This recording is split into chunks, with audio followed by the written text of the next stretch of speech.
আসসালামু আলাইকুম ওয়া রাহমাতুল্লাহি ওয়া বারাকাতুহু। আজকে শিশু আগামী দিনের ভবিষ্যৎ। আমাদের তরুণ ও যুব সম্প্রদায় দেশমাতৃকার জন্য কল্যাণমুখী ভূমিকা পালন করতে পারে। যৌবনকালে ইবাদত আল্লাহ সুবহানাহু ওয়া তাআলার কাছে অনেক বেশি পছন্দনীয়, কিন্তু ইদানিং কিশোর অপরাধের মাত্রা ভয়াবহ রূপ ধারণ করেছে। এক্ষেত্রে অভিভাবক সহ সমাজের সকলেই দায় রয়েছে। প্রিয় দর্শক শ্রোতা, আমরা আজকে আলোচনা করব কিশোর অপরাধে আমাদের নিয়ন্ত্রণে আমাদের কী কী করণীয় আছে সে প্রসঙ্গে। আজকের এই আলোচনায় আপনাদের সকলকে স্বাগত জানাচ্ছি। পুরো অনুষ্ঠান জুড়ে আপনাদের সঙ্গে আছি আমি মাহমুদুল হাসান। অনুষ্ঠানটি টিভি সেটের পাশাপাশি যমুনা টেলিভিশনের ফেসবুক পেজেও সম্প্রচারিত হচ্ছে। প্রিয় দর্শক শ্রোতা, আপনারা যোগ দিতে পারেন আমাদের সঙ্গে অনুষ্ঠানে। সরাসরি ফোন করুন 0298240502 এই নাম্বারে। অতিথি হিসাবে আজ আমাদের সঙ্গে যুক্ত রয়েছেন আসুন্না ফাউন্ডেশনের সম্মানিত চেয়ারম্যান মোহতারাম শেখ আহমদুল্লাহ। হ্যাঁ, শেখ আহমদুল্লাহ, আপনাকে স্বাগত আমাদের স্টুডিওতে। আশা করছি আপনি ভালো আছেন। আমরা আজকে একটি গুরুত্বপূর্ণ বিষয় নিয়ে আলোচনা শুনতে চাই আপনার কাছ থেকে। সেটি হচ্ছে কিশোর অপরাধের প্রবণতা আজকে মারাত্মক আকারে দেখা দিচ্ছে আমাদের সমাজে। তো এই বিষয়টিতে আসলে আমাদের দায় কার কার রয়েছে, বা আমাদের দায়িত্ব বোধের জায়গা থেকে আসলে আমরা অভিভাবক যারা রয়েছি, সমাজের দায়িত্বশীল যারা রয়েছি, আমাদের আসলে কি করণীয় আছে সে প্রসঙ্গে যদি আমাদেরকে আলোচনা করতেন। ধন্যবাদ আপনাকে এবং ধন্যবাদ সম্মানিত দর্শক শ্রোতা মণ্ডলীকে। আপনি ঠিকই বলেছেন যে কিশোর অপরাধের মাত্রা আমাদের দেশে এবং গোটা পৃথিবীতেই প্রচণ্ডভাবে বেড়ে গেছে। আমাদের এক সময় মাথা ব্যথার কারণ ছিল যুবকরা, এখন যৌবনের গণ্ডিতে পৌঁছবার আগেই আমাদের সন্তানরা, আমাদের পরবর্তী প্রজন্ম, আমাদের ভবিষ্যৎ যারা, তারা ধ্বংসের দ্বার প্রান্তে উপনীত হয়ে যাচ্ছে। কিশোর এবং শিশু বয়সেই বিভিন্ন রকমের অপরাধে তারা জড়িয়ে পড়ছে। আমরা দেখি ছিনতাই, রাহাজানি, চুরি, ইভটিজিং এবং এমনকি হত্যার মতো অপরাধ পর্যন্ত কিন্তু কিশোররা করে ফেলছে। শিশু গ্যাং আমাদের সমাজে বেড়ে উঠছে, তৈরি হচ্ছে। সমাজে তারা নানা রকম অপরাধ সংগঠন করছে। মা বাবার মাথা ব্যথার অন্যতম কারণ হয়ে যাচ্ছে তারা।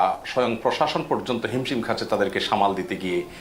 এর মধ্যে টিকটক, লাইকি সহ বিভিন্ন রকমের অ্যাপসের মাধ্যমে তারা তাদের তথাকথিত অবাধ স্বাধীনতা চর্চা করতে গিয়ে নানা রকম বিপত্তি তারা সৃষ্টি করছে, নিজের এবং অন্যের বিপদ ডেকে আনছে। ইতিমধ্যে এ সমস্ত বিষয়গুলো আমাদের প্রায় সকলের নজরে আসছে। কিশোর এবং শিশুরা কেন অপরাধী হয়ে উঠছে এবং অপরাধ প্রবণতা তাদের ভিতরে কেন বাড়ছে, এই প্রশ্নের সবচেয়ে বড় এবং কমন উত্তর হলো যে আমাদের গোটা সমাজে এখন নীতি এবং আদর্শের তেমন কোনো গুরুত্ব নেই।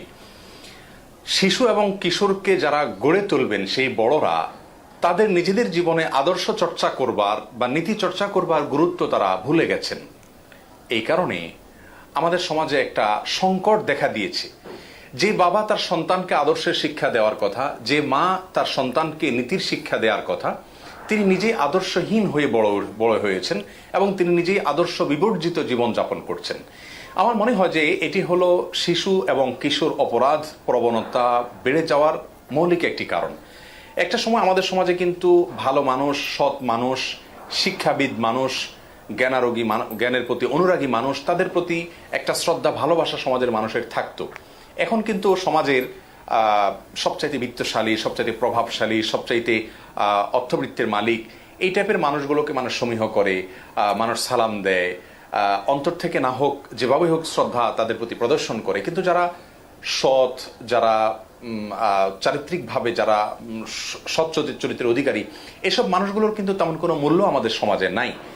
তো যে সমাজে নীতি, নৈতিকতা এবং আদর্শের তেমন কোনো মূল্য থাকবে না, সে সমাজে এ ধরনের সমস্যা তৈরি হবে। এটা আমাদের সমাজ বলতে আমি বাংলাদেশের সমাজ বলছি না, গোটা বিশ্বেই আজ একই অবস্থা আমরা দেখতে পাচ্ছি। আর আরেকটি বড় কারণ হলো যে বাবা মা আজকাল সন্তানদেরকে খুব কম সময় দিয়ে থাকেন এবং তারাও পারিবারিকভাবে সন্তানকে আদর্শের শিক্ষা দিয়ে থাকেন না। প্রায় সমস্ত বাবা মা চান যে আমার সন্তান পড়াশোনা করে একটা ভালো কেরিয়ার গড়বে, আমার সন্তান একজন ভালো মানুষ হবে, মানুষের মতো মানুষ হবে, একজন সৎ মানুষ হবে, একজন সমাজ সেবক হবে, সমাজের জন্য কল্যাণকারী মানুষ হিসাবে নিজেকে প্রতিষ্ঠিত করবে। এই স্বপ্ন কিন্তু আমাদের মা বাবারা আমরা দেখি না, যার কারণে আমাদের সন্তানদের মধ্যে নীতি এবং আদর্শ এটা দিন দিন হারিয়ে যাচ্ছে, যার কারণে তারা কিন্তু বিপদগামিতার দিকে অগ্রসর হয়ে যাচ্ছে। এজন্য পরিবার থেকে যদি প্রপার শিক্ষা দেওয়া হয় তাহলে সন্তানরা অনেকখানি ইনশাআল্লাহ বিদিনিল্লাহ সঠিক পথের উপরে থাকবে। বেশিরভাগ পরিবারগুলোই কিন্তু আদর্শের তেমন কোনো শিক্ষা দেন না। আমাদের সমাজে কর্মহীন ধর্মশিক্ষা এবং ধর্মহীন কর্মশিক্ষা এই দুইটি আমাদের জন্য অভিশাপের পর্যায়ে চলে আসছে। অর্থাৎ কিছু মানুষ কর্মের শিক্ষা নিচ্ছেন কিন্তু তাদের কাছে নীতির শিক্ষা নাই, আবার কিছু মানুষের কাছে নীতির শিক্ষা আছে কিন্তু কর্মের শিক্ষা নেই। এই দুটির মধ্যে যদি আমরা সমন্বয় করতে পারি, অর্থাৎ আমরা জাগতিক শিক্ষা শিক্ষিত হব কিন্তু আমাদের মধ্যে নীতির শিক্ষা থাকবে, আদর্শের শিক্ষা থাকবে, দীক্ষা থাকবে, তাহলে ইনশাআল্লাহ আমরা প্রকৃত মানুষে রূপান্তরিত হতে পারবো। ইলেকট্রনিক্স যে সমস্ত ডিভাইসগুলো আছে, বিশেষ করে টয়েস আইটেমগুলো আছে, এগুলো আমাদের শিশু কিশোরদেরকে অপরাধ প্রবণ করে তোলার জন্য অনেক বেশি ভূমিকা পালন করছে। আমরা জানি যে যে সমস্ত গেমসগুলো তারা দেখে থাকে অথবা কার্টুনগুলো দেখে থাকে, বেশিরভাগ গেমসগুলোতে আপনি দেখবেন যে প্রতিপক্ষকে মেরে ফেলো, কেটে ফেলো, তাকে প্রতিহত করো, তারপর তুমি জিততে পারবা, তোমাকে ওই জায়গায় যেতে হবে, যেতে হলে এতগুলো বাধাকে অতিক্রম করে তোমাকে যেতে হবে এবং তোমাকে জিততেই হবে, যা চেয়েছো তা তোমাকে পেতেই হবে। এই যে একটা মানসিকতা, অ্যাগ্রেসিভ মানসিকতা, এটা কিন্তু গেমসগুলো থেকে শিশুরা শিখে এবং সেগুলোর মাধ্যমে তাদের মধ্যে আস্তে আস্তে আস্তে ক্রেজি যে একটা ভাব সেটা চলে আসে, যার ফলে তারা কিন্তু নিয়ন্ত্রণহীন হয়ে যায় এবং যে কোনো অপরাধ তাদের দ্বারা সংগঠন হয়ে যায়। এই জন্য এই বিষয়গুলোকে যদি আমরা একটি একটি করে চিহ্নিত করতে পারি, আশা করা যায় শিশুদের মধ্যে যে অপরাধ প্রবণতা আমরা দেখতে পাচ্ছি সেটা অনেকখানি কমে যাবে ইনশাআল্লাহ তাআলা। অনেক ধন্যবাদ আপনাকে। আমরা চমৎকার বিষয়ে জানলাম। আরেকটু বিষয় জানতে চাচ্ছি, সেটি হচ্ছে কিশোর অপরাধের এই যে ভয়াবহ চিত্র আমরা আমাদের সমাজে দেখতে পাচ্ছি। আপনি যেটা বলেছেন যে কিছুদিন আগে আমরা দেখেছি যে টিকটক এর শুটিং করতে গিয়ে রাস্তাতে গিয়ে মানুষের সঙ্গে খারাপ আচরণ করেছে কিছু ছেলেরা। তো এই জাতীয় অবস্থা এবং দৃশ্য আমাদের বাংলাদেশ এখন অহরহ ঘটছে। তো এই ক্ষেত্রে কি পিতামাতার বা অভিভাবকের কি দায় নেই? তারা কি আসলে এই বিষয়টাকে নিয়ন্ত্রণ করতে পারে না বা করা উচিত কিনা? চমৎকার বলেছেন, দায় তো অবশ্যই আছে। রাসূল করিম সাল্লাল্লাহু আলাইহি ওয়াসাল্লাম সহিহ বুখারী বর্ণিত হাদিসে ইরশাদ করেছেন, আলা কুল্লুকুম রাইন ওয়া কুল্লুকুম মাসউলুন আন রাইয়াতিহি। মনে রাখবে তোমরা সবাই দায়িত্বশীল এবং তোমাদের প্রত্যেককে তার অধীনস্থদের সম্পর্কে কিয়ামতের দিন জিজ্ঞাসাবাদ করা হবে। রাসূল করিম সাল্লাল্লাহু আলাইহি ওয়াসাল্লাম এই হাদিসের ব্যাখ্যায় বলেছেন, একটা পর্যায়ে এসে বাবা মা তারা কিন্তু দায়িত্বশীল, তাদের সন্তানদের দায়িত্ব তাদের উপরে অর্পণ করা হয়েছে, তাদের সন্তানদের দেখভাল তাদেরকে করতে হয়। যার কারণে সন্তান যদি বিপদগামিতার পথে পা বাড়ায় তার দায় দায়িত্ব বাবা মাকে নিতে হবে। রাসূল করিম সাল্লাল্লাহু আলাইহি ওয়াসাল্লাম অন্য একটা হাদিসে বলেছেন যে কুল্লু মাউলুদিন ইউলাদু আলাল ফিতরা, প্রতিটি শিশু জন্মগ্রহণ করে চারিত্রিকভাবে, জন্মগতভাবে, স্বভাবগতভাবে একটি পুত পবিত্র মানুষ হিসেবে, ইল্লা আন্না আবওয়াহু ইউহাউবিদানিহি আও ইউনাসসিরানিহি আও ইউমাজ্জিসানিহি, তবে তার মা বাবা তারাই তাকে বিপদগামিতার পথে অগ্রসর করে দেয়। এই জন্য শিশুদের, কিশোরদের বিপদগামিতার পেছনে সবচেয়ে বড় দায় হলো পরিবারের তথা বাবা মায়ের। অতএব বাবা মা তাদেরকে সঠিক শিক্ষা দেওয়া, অন্যের জন্য স্যাক্রিফাইসের শিক্ষা দেওয়া, নিয়ম মেনে চলা, আইনের প্রতি শ্রদ্ধাশীল হওয়া এবং বড়দেরকে শ্রদ্ধা করার শিক্ষাগুলো কিন্তু মানুষ পরিবার থেকে পায়। যে পরিবারে নিজেরা এই সবগুলোর চর্চা করে থাকেন সেই পরিবারের সন্তানরা সাধারণত বকে যেতে দেখা যায় না। অতএব এখানে সবচেয়ে বড় ভূমিকাটা হলো পরিবারের, এরপরে আসে সমাজের। আমাদের সমাজের সাধারণ মানুষ সবাই আমরা শিশুদেরকে শেখাবো, তাদেরকে স্যাক্রিফাইসের প্রশিক্ষণ দিব, তাদের প্রতি আন্তরিক হবে সেই জিনিসটা নাই। আমরা সবাই আজকে আসলে এমন একটা পর্যায়ে চলে গেছি যে সবাই চাই শিশুরা কিভাবে পড়াশোনা করে প্রতিষ্ঠিত হবে, তারা মানুষ হোক, সচ্চরিত্রবান হোক, এটা আমরা কেউ চাই না। যার কারণে বাবা মায়ের ভূমিকা এক্ষেত্রে সবচাইতে বেশি, এরপরে প্রতি শিক্ষা প্রতিষ্ঠানের ভূমিকা চলে আসে, সমাজের ভূমিকা চলে আসে। সবাই মিলে যদি আমরা চেষ্টা করি আমাদের একটা সুন্দর সমাজ গড়বার জন্য, নিজেরা তাদের জন্য নমুনা হতে হবে। শিশুরা কিন্তু দেখে শিখে, তারা যতটা দেখে শিখে ততটা শুনে শিখে না, যতটা শুনে শিখে তার চেয়ে বেশি দেখে শিখে। যার কারণে শিশুদের সামনে যদি উত্তম আদর্শ হিসেবে বাবা মা নিজেকে পেশ করতে পারেন, বাবা মাকে যদি তারা সচ্চরিত্রবান মানুষ হিসেবে দেখে অভ্যস্ত হয়, সমাজের মানুষকে যদি স্যাক্রিফাইস করতে দেখে তারা অভ্যস্ত হয় এবং সমাজের আশপাশটাকে যদি তারা দেখে যে কেউ কাউকে ট্রিট করে না, তাহলে তারা সেখান থেকে ভালোটা শিখবে, খারাপটা থেকে তারা বেঁচে থাকতে পারবে। কিন্তু দুঃখজনক হলো যে আজ তারা মিডিয়াতে বিনোদনের নামে যা দেখছে সেটা তাদেরকে উশৃঙ্খল করছে। আজ তারা পরিবারগুলোতে দেখছে বাবা মা ঝগড়াঝাটি করছে, বাবা মা তাদের ডিভাইসের মধ্যে, মোবাইলে বিভিন্ন ডিভাইসে তারা ডুবে আছেন, বাবা তার কাজে ব্যস্ত, মা তার কাজে ব্যস্ত, কেউ তাদেরকে সময় দিচ্ছে না, যার কারণে কিন্তু তারা নষ্টের পথে পা বাড়াচ্ছে। অনেক ধন্যবাদ আপনাকে শেখ আহমদুল্লাহ। আমরা একটি বিরতির পরে আপনার সঙ্গে আলোচনায় আবারও ইনশাল্লাহ জয়েন করব। প্রিয় দর্শক শ্রোতার সময় হয়েছে একটি ছোট্ট বিরতির, ফিরছি কিছুক্ষণের মধ্যেই। আবার স্বাগত প্রিয় দর্শক, আপনারা দেখছেন ইন দ্য নেম অফ আল্লাহ অনুষ্ঠানে আজকের সরাসরি পর্ব। আমাদের সঙ্গে যুক্ত রয়েছেন বিশিষ্ট ইসলামিক স্কলার শেখ আহমদুল্লাহ। শেখ আহমদুল্লাহ, আপনার কাছে আবারও আসছি। আমরা আলোচনা করছিলাম যে কিশোর অপরাধ নিয়ন্ত্রণে আমরা কি কি করতে পারি, আমাদের কি করণীয় আছে।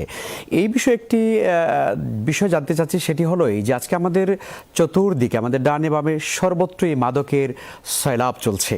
তো একটি দেশ এবং সমাজে যদি মাদকতার এত ব্যাপক যদি সয়লাব চলে, তাহলে সেখান থেকে কিশোরদেরকে, আমাদের সন্তানদেরকে, আমাদের ভবিষ্যৎ প্রজন্মকে আমরা রক্ষা কি করে করব, মাদকতার ভয়াবহ সম্পর্কে যদি আপনি আমাদেরকে জানাতেন। ধন্যবাদ আপনাকে। মাদকতা এটা তো সকল অপরাধের মূল বলা হয়, কারণ হলো মাদকতার মাধ্যমে মানুষ কিন্তু হেন কোনো অপরাধ নেই যা করতে পারে না। আমরা সবাই কম বেশ অবগত আছি যে মাদকতার পথে যে পা বাড়াতে পারে তার দ্বারা খুন এবং রাহজানি, ডাকাতি, টিজ করা এবং অন্য সমস্ত অপরাধগুলো সংগঠন করা তার জন্য একেবারেই সহজ হয়ে যায়। অতএব মাদকতাকে যদি নির্মূল করা যায়, এটাকে যদি নিয়ন্ত্রণ করা যায়, তাহলে একটা সমাজ কিন্তু অনেক অপরাধকে নিয়ন্ত্রণ করতে পারবে। আমাদের শিশু কিশোরদের অনেকেই কিন্তু মাদক হাতে নিয়ে নিয়েছে। ইতিমধ্যে আমরা দেখেছি দেশের বিভিন্ন অঞ্চলে, প্রত্যন্ত অঞ্চলে পর্যন্ত শিশু কিশোররা মাদকের দিকে হাত বাড়িয়েছে। আমাদের ভবিষ্যৎ প্রজন্মকে মাদক থেকে মুক্ত রাখবার জন্য সমাজের সর্বত্র মাদক বিরোধী যে প্রচারণা, সেটা আমাদের সর্বত্র চালাতে হবে। মসজিদগুলো থেকে এবং সমাজের সর্বস্তরের মানুষ থেকে মাদকের বিরুদ্ধে প্রচারণা চালাতে হবে এবং মাদক বিরোধী সমাজ গড়ে তোলার জন্য আমাদের চেষ্টা করতে হবে। রাসূল করিম সাল্লাল্লাহু আলাইহি সাল্লাম আমাদেরকে মদ পান করাকে হারাম ঘোষণা করেছেন। কোরআনে কারীমে আল্লাহ রাব্বুল আলামিন এটাকে শয়তানি কর্মকাণ্ড বলেছেন।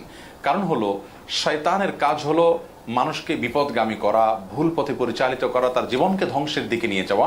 আর মাদক সে কাজটি শুধুমাত্র এই এককভাবে আঞ্জাম দিয়ে থাকে, যার কারণে মাদকের বিরুদ্ধে আমাদের যুদ্ধ করারও কোনো বিকল্প আমাদের হাতে খোলা নেই। এখনো পর্যন্ত সর্বস্তরে মাদকের ছবল এবং আপনার থাবা আমরা কিন্তু দেখতে পাচ্ছি। এই বিষয়টিকে কন্ট্রোল করতে হবে এবং নিয়ন্ত্রণ করতে হবে। হারাম থেকে আমাদের শিশুদেরকে এবং কিশোরদেরকে বিশেষভাবে বাঁচানোর চেষ্টা করতে হবে। আমরা অনেকে কিন্তু ধূমপান থেকে মাদকের পথে অগ্রসর হই। অতএব যে পরিবারে বাবা নিজে ধূমপান করেন, যে পরিবারে ধূমপানের চর্চা হয়, সে পরিবারের ছেলেমেয়েরা কিন্তু মাদকের দিকে অগ্রসর হওয়াটা তাদের জন্য অনেক সহজ হয়। আর সবচেয়ে বেশি মাদকের দিকে মানুষ অগ্রসর হয় হলো অসৎ সঙ্গের কারণে। অতএব আমাদের শিশু কিশোরদের সঙ্গের বিষয়টা যদি আমরা খেয়াল করি, পর্যবেক্ষণ করি, তারা কাদের সাথে চলাফেরা করছে, উঠছে, বসছে, তাহলে ইনশাআল্লাহ তাদেরকে মাদকের হাত থেকে, ভয়াবহ থাবা থেকে বাঁচানো অনেকখানি সম্ভব হবে ইনশাআল্লাহ। আমাদের কিশোরদেরকে, আমাদের ছোট ছোট বাচ্চাদেরকে মসজিদে নেওয়ার ব্যাপারে শেখ ইসলামের আসলে দিক নির্দেশনাটা কি? আমরা কখনো কখনো দেখেছি যে ছোট বাচ্চারা, ছেলেরা যখন মসজিদে যায় তখন আসলে আমরা তাদেরকে একটা সাইড করে দেই, পেছনে অনেক সময় বের করে দেই, একটু শব্দ করে বা একটু শোরগোল করে বলে। তো এভাবে করে একটা বাচ্চার কিশোর সে কিন্তু মসজিদ থেকে বিমুখ হয়ে যায়। ইসলামী শরিয়তের আসলে নির্দেশনাটা কি বাচ্চাদেরকে মসজিদে নেওয়ার ব্যাপারে? আপনি ঠিকই বলেছেন যে মসজিদগুলোতে আজকাল দেখা যায় ছোট শিশু কিশোররা গেলে দুষ্টমি করে।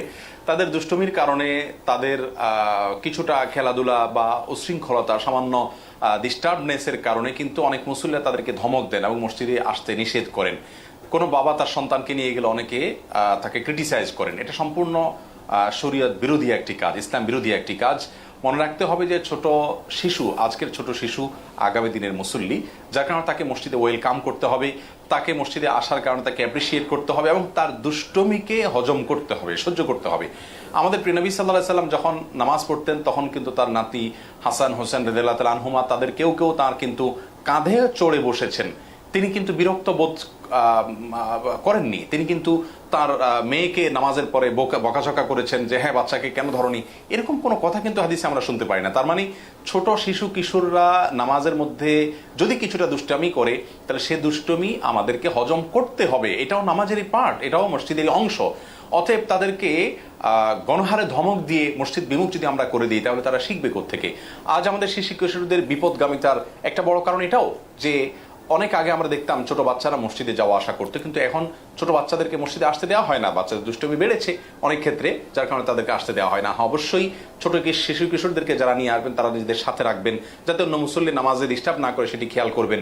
এত ছোট বাচ্চাকে নিবেন না যে আসলে নামাজের ভালো মন্দ বুঝে না, পেশাব করে দিতে পারে যদি প্যাম্পার্স ইত্যাদি ইউজ না করে। তাহলে সে বিষয়গুলোকে দেখা উচিত। কিন্তু মোটামুটি 5-6 বছর বয়স হয়ে গেলে সেই বাচ্চাকে, অন্তত 6 বছর বয়স হলে সেই বাচ্চাকে অবশ্যই মসজিদে আনা নেওয়া করা উচিত এবং তার দুষ্টুমিগুলোকে হজম করা উচিত। তাহলে ইনশাআল্লাহ কিশোররা নীতির শিক্ষা পাবে। নীতি এবং আদর্শের শিক্ষার সূতিকাগার যে আল্লাহর ঘর এবং মসজিদ, সেখানে যদি তারা যেতে না পারে, সেখানে যদি তাদেরকে বাধা দেওয়া হয়, তাহলে সেক্ষেত্রে তারা শিখবে কোত্থেকে? অতএব অবশ্যই আপনি ঠিকই বলেছেন যে শিশু কিশোরদেরকে মসজিদে যাওয়ার সুযোগ করে দেওয়া উচিত। কিশোরদের অপরাধ নিয়ন্ত্রণে আমরা অভিভাবক যারা রয়েছি, শিক্ষক সমাজ, আমরা বাবা মা সহ পুরুষ সমাজের যারা দায়িত্বশীল নেতৃবৃন্দ, সকলের জন্য কোরআন এবং সুন্নাহ থেকে আপনি কি টিপস দিবেন বা পরামর্শ দিবেন আমাদের কিশোরদেরকে মানুষ করার জন্য?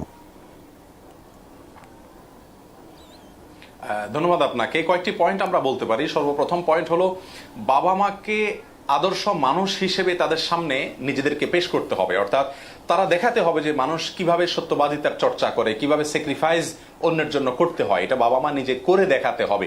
শুধুমাত্র তাদেরকে আমরা নীতিবাক্য শোনাতে থাকলাম কিন্তু আমরা নিজেরা খারাপ পথে পা বাড়ালাম, তাহলে সেখান থেকে তারা কখনো শিখতে পাবে না। এই জন্য প্রথম কাজ হলো বাবা মা নিজে মডেল হবেন শিশুর সামনে, যে তারা দেখে বড় হবে যে এরকম মানুষ আমার হওয়া উচিত। এটা হলো প্রথম কাজ।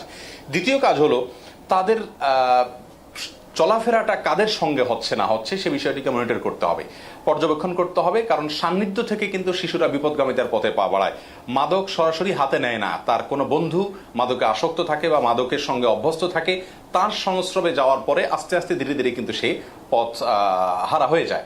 এজন্য কার সঙ্গে আমার সন্তান উঠা বসা করছে বাবা মা সেটা মনিটর করতে হবে। তৃতীয়ত, পরিবারে ভালো কাজগুলোর চর্চা বাড়াতে হবে, সত্য কথা বলতে হবে। মিথ্যা কথা বললে তার জন্য তাকে বোঝাতে হবে যে এটা মিথ্যা কেন বলা যায় না, এবং তার ছোট ভাইটার জন্য স্যাক্রিফাইস করা তাকে শেখাতে হবে। আজকাল কিন্তু কিশোররা বাহিরে অ্যাগ্রেসিভ হয়ে যাচ্ছে, নিজের সহপাঠীকে পর্যন্ত খুন করে ফেলছে। কেন হচ্ছে এই ঘটনাগুলো?